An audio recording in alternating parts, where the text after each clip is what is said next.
Alors, nouvelle question, vous êtes 2300 sur le live YouTube. Nouvelle question de Frédéric Fruitier.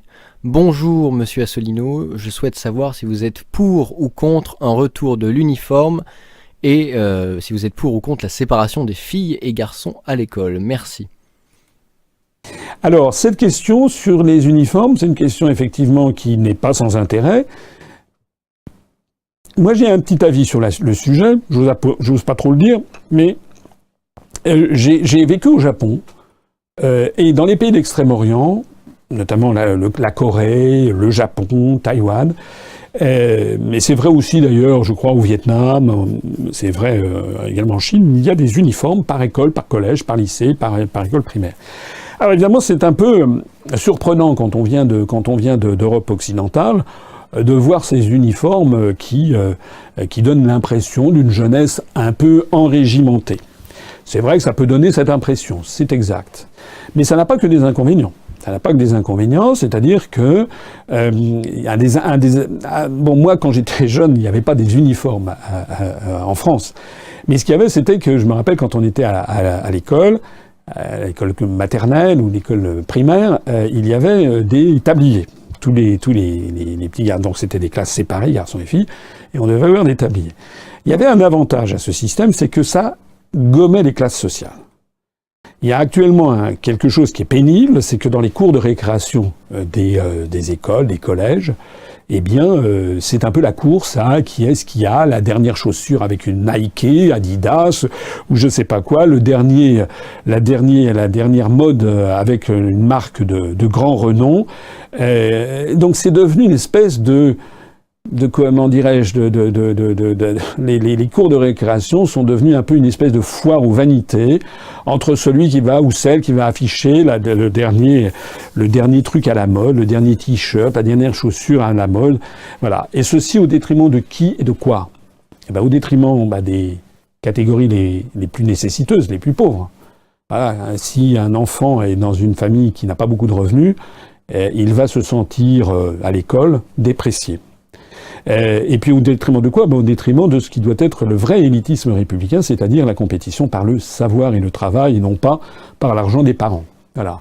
Donc de ce point de vue-là, c'est vrai que c'est un avantage de gommer les catégories sociales dans cet espace absolument qui doit être, à mon avis, préservé pour le savoir et l'éducation qui est l'école. Alors maintenant, je sais bien que je ne vais pas proposer, moi, de rétablir l'uniforme à l'école, parce que j'imagine le procès immédiat d'intention que l'on nous ferait. En revanche, je pense que ça ferait typiquement le sujet d'un référendum d'initiative populaire qui pourrait être présenté. Puisque dans notre programme, on a proposé justement que les Français reprennent le pouvoir par un référendum d'initiative populaire.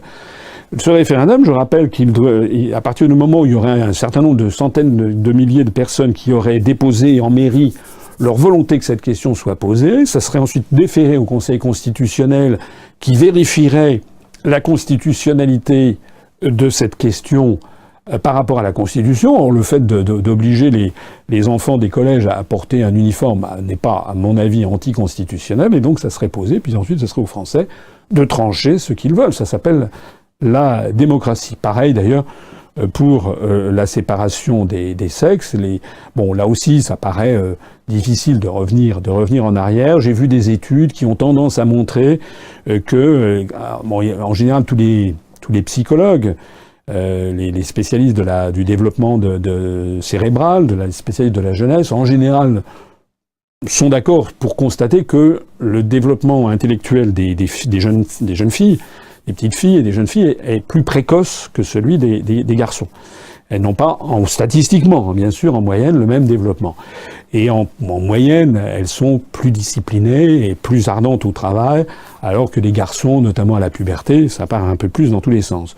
Donc, il paraît qu'il y a des études qui existent qui montrent que lorsqu'il y a une séparation entre les garçons et les filles dans certaines classes, ça favorise plutôt l'éducation des jeunes filles et ça dévalorise plutôt l'éducation des jeunes garçons. Si on les mélange, les jeunes filles, c'est un petit peu, elles sont perturbées, si j'ose dire, par la présence de garçons, et les garçons sont au contraire un petit peu assagis par la présence de filles. Voilà. Je ne suis pas un grand spécialiste, ça fait partie, à mon avis, des sujets qui pourraient être posés, par exemple, pour un référendum d'initiative populaire. Mais j'insiste sur le fait que ça, ce sont des sujets qui importent peut-être à cet internaute. Ils ne sont pas d'ailleurs sans intérêt. C'est pas du tout sans intérêt. Moi, j'observe par exemple que la Chine, la Corée, le Japon, Taïwan, qui sont justement des pays où il y a les élèves doivent porter un uniforme. Eh bien, ce sont des pays, ou le Vietnam, où il y a 98-99% d'alphabétisation, alors même qu'ils ont les écritures les plus difficiles du monde. Ça veut dire qu'il y a quand même peut-être un plus grand